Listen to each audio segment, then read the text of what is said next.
You were asking her. Yeah. So earlier you had said that you're a Christian, and then you're now like trying to give advice, saying like, oh, if you want to sleep with somebody, you should wait until you've at least known them for a month or have an emotional connection with them. Not if you're trying to sleep with somebody. It's more for women who are looking for a serious relationship. Not everyone is going to be a Christian. I guess I'm just. As a blanket statement for women that are looking for a relationship, don't sleep with a guy so soon, I guess is what I'm just trying to say. Yeah. Do you think it's okay for a guy to move things along, though, if the girl's not willing to sleep with him? I think that's, for me, I think that's a perfectly valid reason. If the guy wants sex, she doesn't, he can just dump her, or just move along. Well, yeah, and that's obviously something you want to talk about. Like, I'm not saying you have to wait forever, but it's more so like if the guy is, only interested in you for sex, that they'll be fished out pretty quickly because they'll make it known. Well, a lot of men will lie about that. Like they want you for sex, but they'll lie and say they want a relationship and so the second you sleep with them, it'll they're be tested by time, essentially. That's wrong. Yeah, and I think it's wrong for men to lie about their intentions, but I guess the dilemma is, right, on one hand, I suppose it's always better to be moving in a better direction when it comes to that. But like for me personally, I'm not waiting until marriage. I'm not really particularly inclined to wait long. I am desirous of a long-term relationship. That's always, for the most part, been my preference when it comes to dating. I have really no interest in sleeping with a girl once, try to get her and then sleep with her once and then that's it. If I sleep with her, I want there to be continuity. I want to continue seeing her, but I don't have any sort of we need to wait some arbitrary set period of time.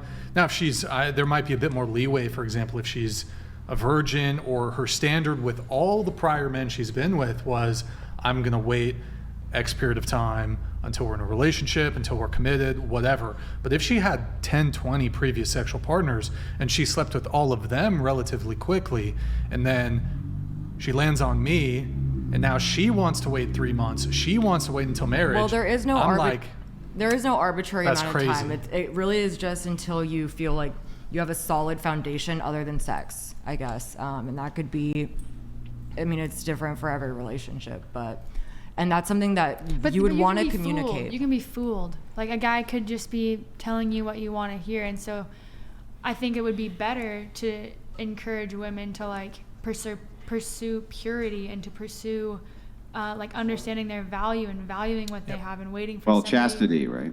Yeah, pursue chastity. And so my fear in saying that to a girl is that she's going to be let down and then she's going to go through another heartbreak, right? Because you have an attachment with somebody that you have sex with. And I don't think that that's good advice to be giving somebody. Well, I think that she's just trying to be realistic because that's that's not the norm for everybody.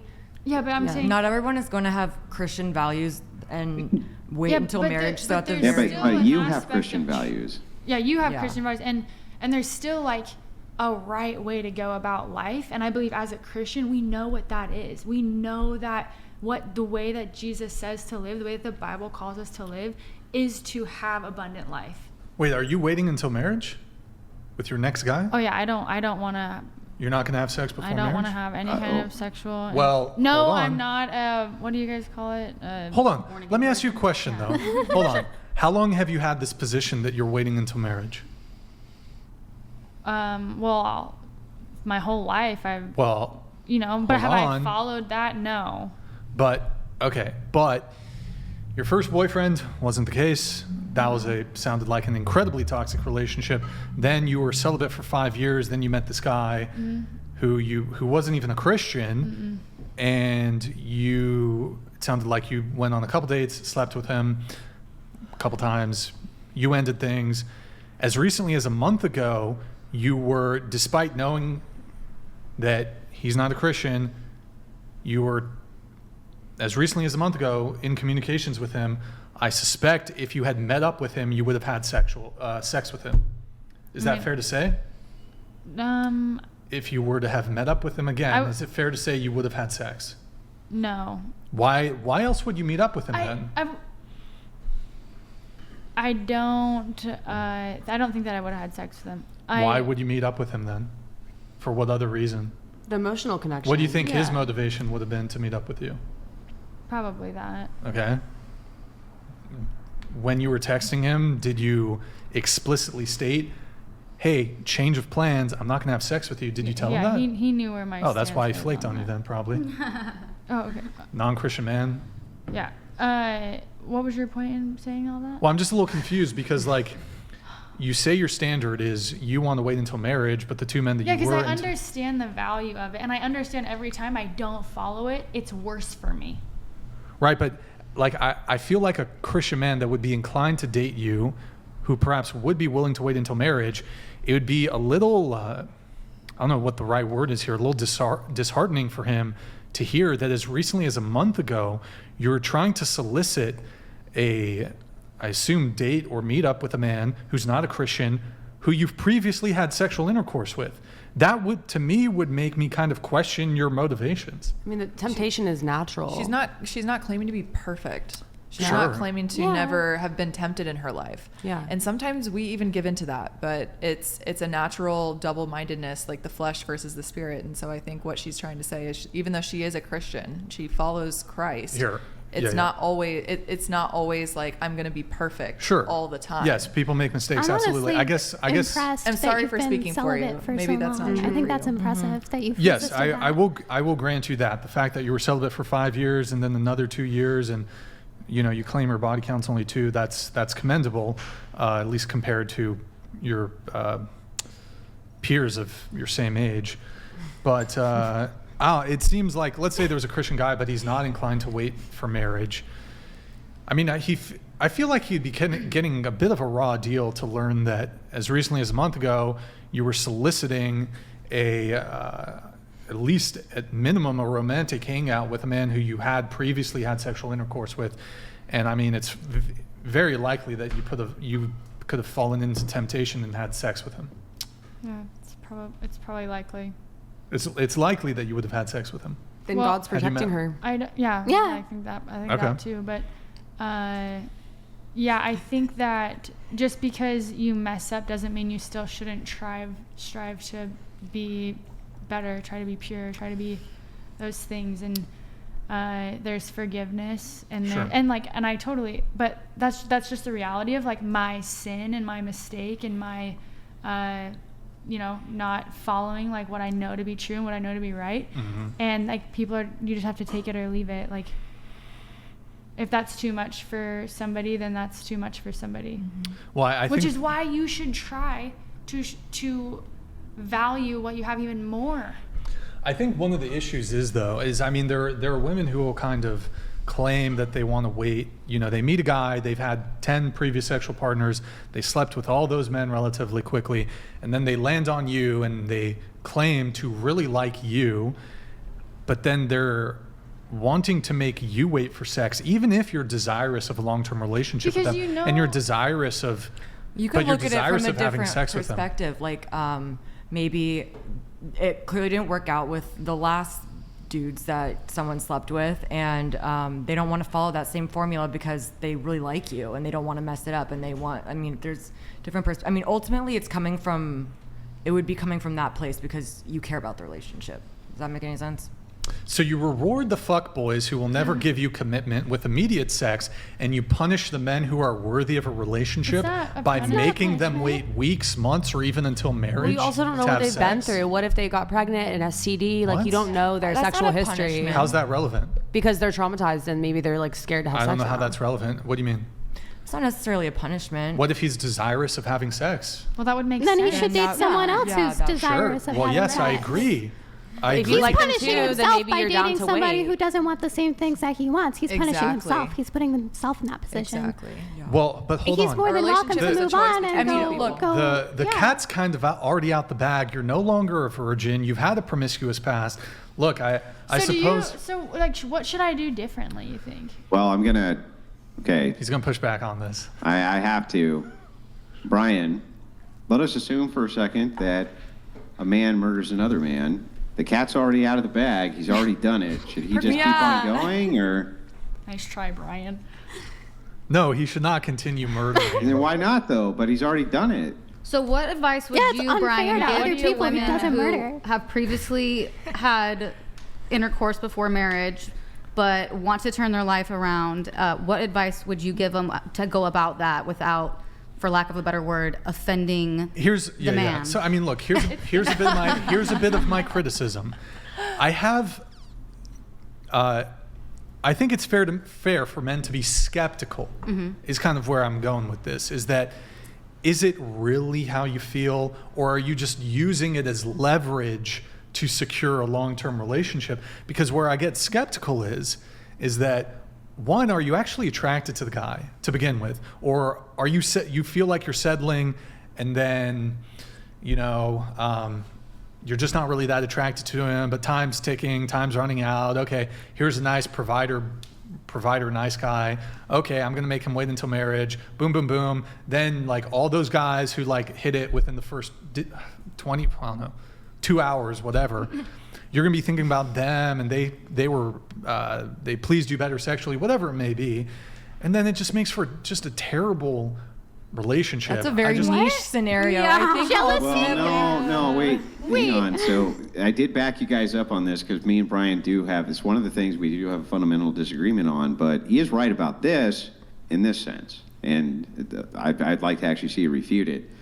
Christianity has become a safe haven for reformed prostitutes who then move in and say, oh, well, now I'm going to be chaste and I'm going to follow all of the criteria which is required for a Christian. I'm a good girl now, right? I'm a good girl now. And it's used as a form of camouflage in order to attract a mate later in life. And you just say, hey, I'm reformed, so you can't hold that against me. And that's what his point is a red flag. He's saying this is a massive red flag for men. And why wouldn't it be a red flag for men that suddenly your behavior massively changes, sometimes overnight? Shouldn't men be skeptical? Not the right men. I don't really think that's the case. What do you mean not the wait? Why do you mean not the right men? It's okay to be skeptical. He probably should be skeptical because he needs to figure out if I'm somebody that he would want to be with, or if you're being genuine, or about if I'm your being change. genuine, or if I'm like. Yeah, so it's a massive red flag, Act right? 954 donated $69. On the first date, him going in for the kiss. After the third date, if we ain't acting like apes under silky drapes, shoo fly. Him not the dinner date kind of guy being used by 304s as a wink in the eyes. Beautiful. That was good. It's just it's a skepticism thing. Like, okay, because there's this thing where maybe we pull up the flower cuck meme, Nick, the censored one if you can. It's like, okay, last 20 guys, you hooked up, first date, then you come along, oh, wait till marriage, or wait 3 months, and then maybe the guy does it. He does all the right things, courts you, blah, blah, blah. Let's say you break up with that guy. I hear plenty of stories where the guy will do the right thing, wait, whatever, and then that girl, after they break up, rebound within 24 hours of meeting him. So it was never actually a genuine standard. Yeah. You just use this like, you're basically playing a game. You're manipulating. Or they're just immature, and maybe it was, there's a part of them that means it. You got it, Nick? Yeah. Here's the meme, right? Okay, this is what it is. Okay, maybe put us on the corner or something. Put us on the corner. This is the meme. Oh, you're gonna do you want to be the guy who's got the flowers, and do you want to be that guy? What message? I don't want to be any of those men. I don't send that message think that to any men guy out would there. want to be That's that. This is it.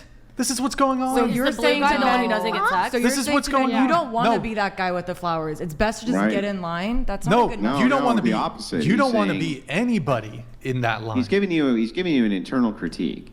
He's saying, look, there are men out there who want to follow virtues, and they want to follow a Christian ethic, or maybe a Muslim ethic, or maybe some other Abrahamic religious ethic. The last thing that they want is to be made fools of by having a woman who claims that they're suddenly pious, and they're just utilizing them and utilizing the religion as a mask so that they can basically protect themselves from the ridicule that would normally come with their promiscuous past. And that's what we're seeing a rise in. So from the secularist perspective and Brian's perspective, the logic here is really sound.